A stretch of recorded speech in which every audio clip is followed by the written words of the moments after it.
Hello everybody, and welcome back to another episode of the Daily Crypto News. And I'm pretty damn excited again. Alright, it's another day, and I'm completely damn happy. And a lot of guys keep commenting that prices are going to be going down, and we're going to be falling like crazy. But all I keep telling them is, look at the monthly.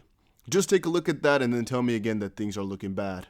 You cannot. Because even if we get a huge red candle going on right here, it's a short-term downfall. We ain't going nowhere. Things are going to the upside, and you guys know our expectation, right? This is where we're heading, 38,000 per Bitcoin. And also, we got some very nice predictions for XRP, but more on that coming up in this episode. Make sure, however, that you press the like button, subscribe, and comment something down below, because those three things are what's going to enter you into our 100 XRP giveaway. All right. Now, I gotta explain a little bit more about this theory I noticed, because some people don't understand what it is that I've done or how we got to this idea that it's possible. So I gotta give you guys a little bit of knowledge about what Bitcoin chart did a couple of years ago, and understanding Bitcoin is the most important out of everything, since, well, everything that happens to XRP is 99 out of 100 times determined by what happens to Bitcoin. You might say, oh, but XRP went up even though Bitcoin, stayed relevantly normal.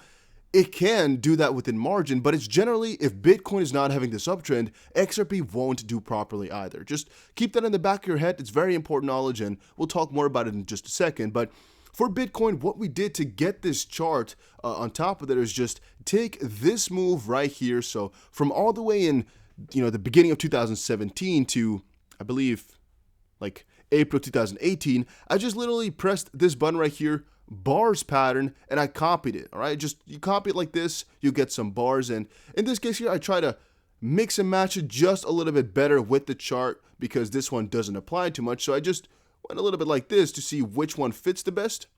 And exactly after a little while, I got the perfect one that matches this top, falling down top, and again another top here before it continues on. Again, I thought it fit quite perfectly, and some might say, well, this has no relevance whatsoever. You may say that, but I find it interesting to see how the 2017 pattern is repeating itself pretty much over, with, of course, some different variables, as it's a little bit more steep what we're seeing now than back then. But the general idea of when we were falling back down and stuff like that, it's all following along quite nicely. So yeah, I found that pretty damn interesting to see. And also following that philosophy, we're going to be going up for a pretty long while. And this is, again, a weekly chart. So if you consider that or take that into consideration, then any of these smaller moves and any of the time we fall back down right now, it doesn't really matter, because you guys know where we're going. We had one red candle in the midst, yet does that hurt? No. Does it really do anything for the bigger picture? No. So why worry about it? Even if we fall back down, we can fall all the way to 18,000.4 and stay there. It doesn't really matter. We can even fall down lower. It won't really matter, because that would just be shadow. As long as we close a little bit up, if we just close green, I'm not even going to put two blinks on there. But even if we get 3 red candles, 3 red weeks, in the bigger picture here, we can still go up like crazy. So again, I am not worried. On XRP's behalf, again, I can say once more that I'm also very, very bullish. We just had a test, which was interesting, because I did not expect a move this low. So yes, if we had some trades, our stop loss would have, I think it would have been hit, because if we had it at 57 cents, it would have definitely been just hit. And again, this is most likely, like we said before, to take out some stop losses, as this is just too perfect of a move, right? It's not like what we saw a couple of weeks ago, where it's like an instant drawdown. It's actually a little bit later, after the move had already solidified, which is something you don't really see that often in that sense. So I'm kind of confused that this happened. But as of this point, I'm just going to put it down to what I've said in a video earlier. Right now, a lot of institutions are going ham with this crypto stuff, and they're really starting to get into it. But I also think that there has been a test for all these retail investors, where, again, we kind of made some tips right here. There's a pretty interesting barrier at about 67 cents or 68 cents or so, which you guys can see. I personally said 69 cents, but we're not even there yet, and there's already a clear barrier being formed throughout the day here. And what they did right here, and again, we're talking about a couple of whales or institutions, is test all the people that are holding. It's kind of a test for weak hands, but it's basically they sell off a chunk and see at least till at what point they would still buy, but also to most likely just take and get rid of some stop losses to put the buying pressure a little bit lower. The test is more so, will you sell right here? Well, if you would, if a lot of people would, it will continue the downward momentum. right, downward motion. And also, again, pressing stop losses is why it went a little bit lower than this end of the zone and a little bit lower than all that we've seen before. That happens all the time to just break a lot of people out of their position to get the buying power a little bit less strong. The macro supports the bullishness still, though. Everything is looking pretty damn solid, guys. Even if this red candle here, which is the daily, were to again stay red or something like that, in the bigger picture, it doesn't matter. And if you're checking the weekly here, everything is looking beautiful, beautiful, beautiful. So again, I can't really say that I'm worried at all.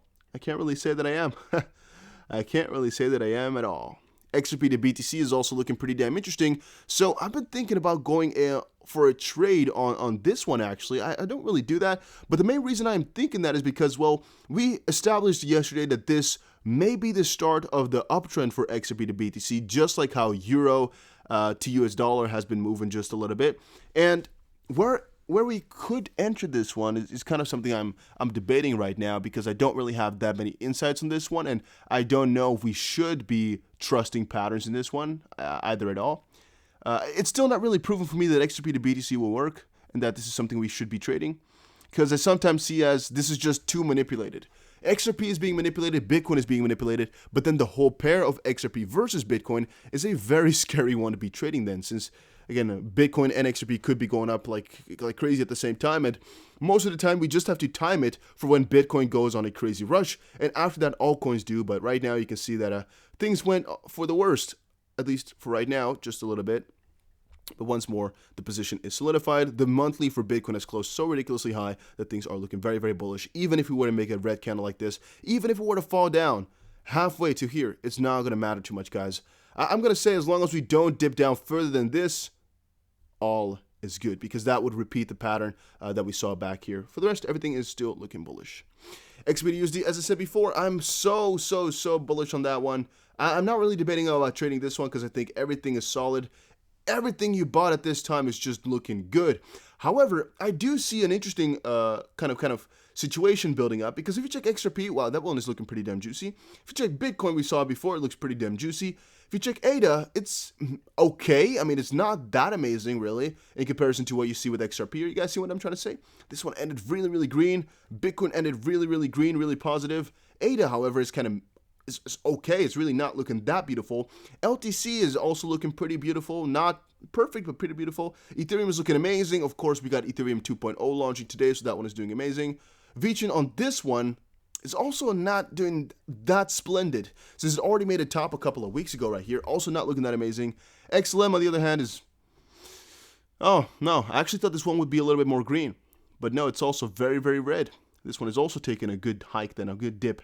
And TRX is having one of the strangest charts out of all of them. Huh. That's also very strange to see this one. I'm going to say that's also not too extremely bullish. Look at this candle, how far it went and how far it went back down. Yeah, I'm not going to say that this is a very positive occurrence right here. These huge candles to the top side. So all in all, really, XRP and BTC are our best bets as of this point. Litecoin was okay, and Ethereum was actually also very solid. So XRP, BTC, and Ethereum are definitely our best bets, which is interesting because you would kind of say that if Bitcoin is doing amazing, then Ethereum would be okay, since it normally takes the moves quite fine. But a lot of these altcoins would kind of move in the same pace right now, right? But that's not the thing. And that's sometimes why I'm thinking that altcoin season or something like that is not even started. For a good part, that's also because right now we're still kind of in the levels where we were pre-bull run for a lot of these altcoins, not in terms of price, but in terms of relativity to Bitcoin gains. Like, we're just at the start where Bitcoin is gaining, and then after a little while, altcoins start to peak.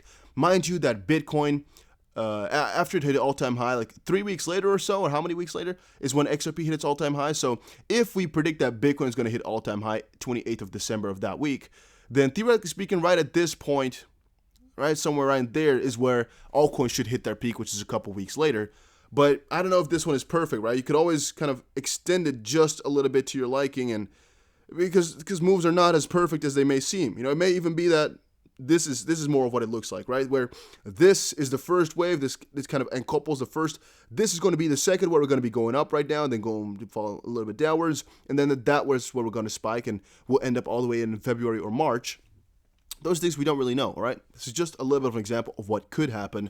But ultimately, again, 500,000 per Bitcoin is not even that strange. All these prices we're talking about are not even that strange. So it's kind of difficult, if you're honestly asking me, to say exactly what's going to be happening. But if I have any longs open on XRP, well, I can't really say that, can I? Well, yeah, I'm all the way good. I'm very positive still, so don't worry about it. Don't think I've sold now. Don't think I'm going insane or bad.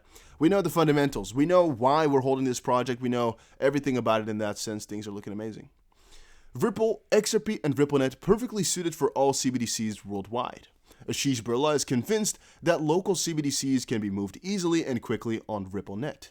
XRP can serve as a bridge currency to process cross-border payments in real time at a very low cost.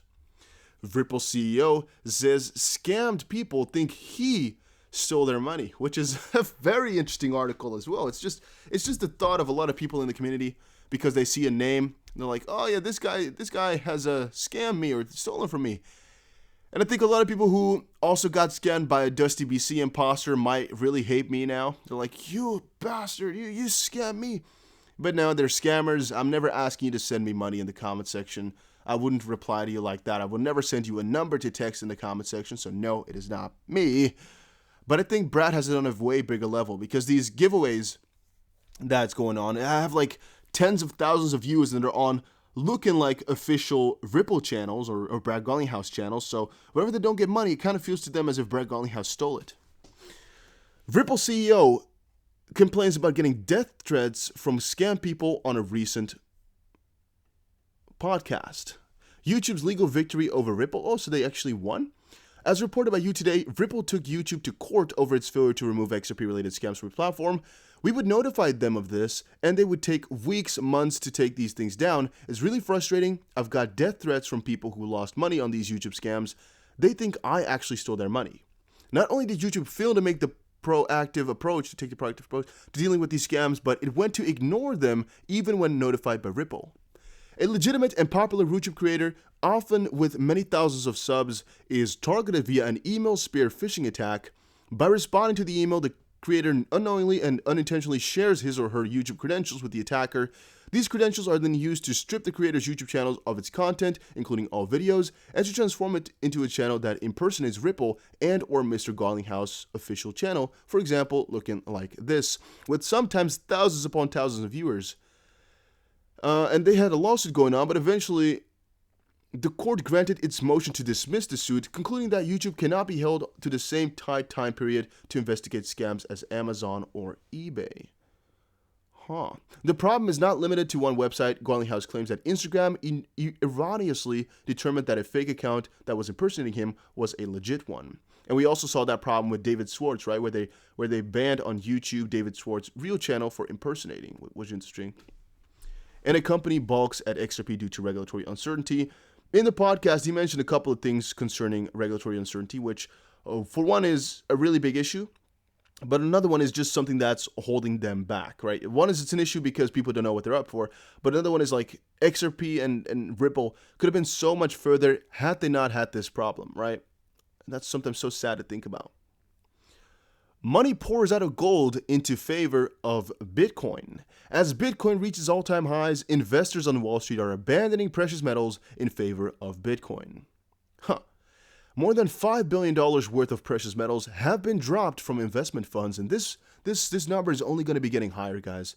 We all know it. We're all aware of the fact that this is only going to be getting better. Bitcoin shot to a record just as billions of institutional dollars have fled gold, sparking an intense debate on Wall Street. As again, I think this store of value called Bitcoin has only gotten started, and once it really gets the ball rolling, then we're going to be seeing some heavy action for altcoins, but we're not there yet. We are not there yet. It's still buying in time. Whenever we see that run, though, it might be our last chance to buy cheap. I kept reminding people of that. May not be today. We may be falling down this week. Who knows? We may be even falling down for 2 weeks. We can all manage. It's not going to be bad. What Bitcoin's new record means for Wall Street. A message for Wall Street, but as Bitcoin enthusiasm takes off yet again, are bankers really listening? Well, yes, they are, guys. We just saw a lot of capital already move into Bitcoin. We just saw as well that some huge companies are popping on in. And it's just a matter of time before a company that you're personally really, really familiar with or you know or transact with is going to be entering crypto. All it takes is patience and time. Consider that right now, there are so little or so few companies in Bitcoin. Yet, they're entering piece by piece.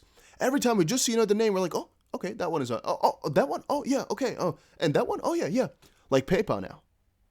They're just gonna slowly add themselves, and Facebook's Libra, even though I really despise it, I don't like the project, I think will also spike up another big interest for cryptocurrencies, and especially the CBDCs, which are really going to be popping up in 2021. They're going to really push it over the edge and get everybody to this standard of digital currencies. Yeah, I'm pretty excited for that. But guys, that was it for today's video. Hopefully you all enjoyed it. If you did, make sure you press the like button and subscribe, and I will definitely see you guys again in another crypto video. Take care.